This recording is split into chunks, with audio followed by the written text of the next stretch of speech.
राहुल गांधी भारत जोड़ो यात्रा पर दिल्ली पहुंचे।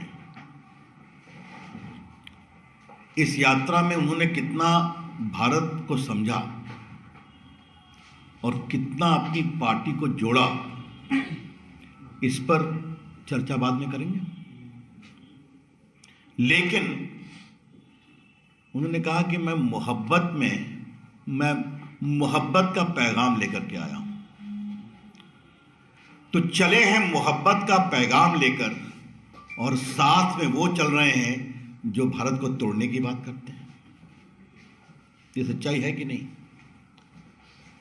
टुकड़े टुकड़े गैंग के सक्रिय सदस्य उनकी यात्रा में विभिन्न जगह चले हैं या नहीं चले हैं, ये भाजपा जानना चाहती है। इन लोगों ने जेएनयू में क्या क्या नारा लगाया था, ये हम सभी जानते हैं। तो देश से नफरत करने वाले लोगों के साथ चलकर आप मोहब्बत का कौन सा पैगाम दे रहे हैं राहुल गांधी, ये हम जानना चाहते हैं। और ये बहुत गंभीर सवाल हम आपके साथ उठाना चाहते हैं। आज आपने फिर सेना पर सवाल कर दिए। राहुल गांधी जी, कुछ आप भारत को समझते हैं?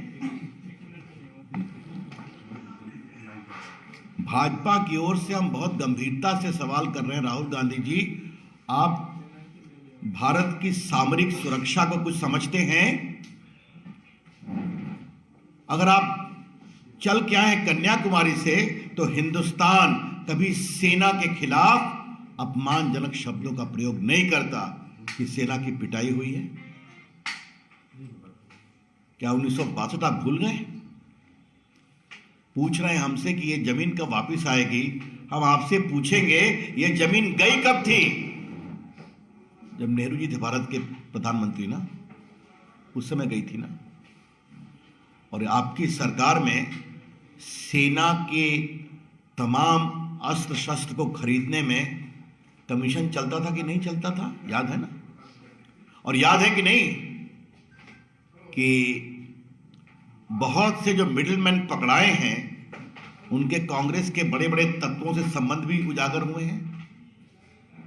राहुल गांधी, आप भूल गए कि नरेंद्र मोदी के आने के पहले भारत की सेना के पास बुलेट प्रूफ जैकेट नहीं थे। और आज जिस तरह से भारत की सेना के लिए साजो सामान बाहर से भी आए हैं और मेड इन इंडिया भी बने हैं, उसी का परिणाम है कि भारत की सेना बुलंदी से जवाब दे रही है, चाहे वो गलवान हो या तवांग हो। वो सब वीडियो पर आया है और आप बोलते हैं कि भारत की सेना पिटती है। ये कौन सी भाषा का प्रयोग करते हैं? तो सेना के प्रति नफरत और सैन्य अस्त्रों को लेकर तिजारत, ये आपकी पार्टी की राजनीति रही है राहुल गांधी। और आपने याद करिए, आपने राफेल जब खरीदा गया तब भी सवाल किया था, आपने उरी पर भी सवाल किया था, और आपने बालाकोट का भी प्रमाण मांगा था। हमेशा भारत की सेना के शौर्य को कमजोर करने में आपको अंदर से अच्छा लगता है। राहुल गांधी, ठीक है क्या? और आप हम पर सवाल कर रहे हैं। अरे कभी अपने तो आईने में उठ झांक कर देखते। ये गरीबों का मजाक बनाना आपकी आदत बन गई है क्या? तो राहुल गांधी जी, मैं आपको बताना चाहूंगा कि सोमनाथ मंदिर जो तोड़ा गया था मुस्लिम आक्रांताओं के द्वारा, वो जब बना सरदार पटेल राजेंद्र बाबू के प्रयास से, तो भारत के राष्ट्रपति राजेंद्र बाबू जब गए थे उसका उद्घाटन करने, तो आपके नानाजी नेहरू जी ने उनको मना किया था, फिर भी वो गए थे। आज आपको बताना जरूरी है, ये समझाना जरूरी है।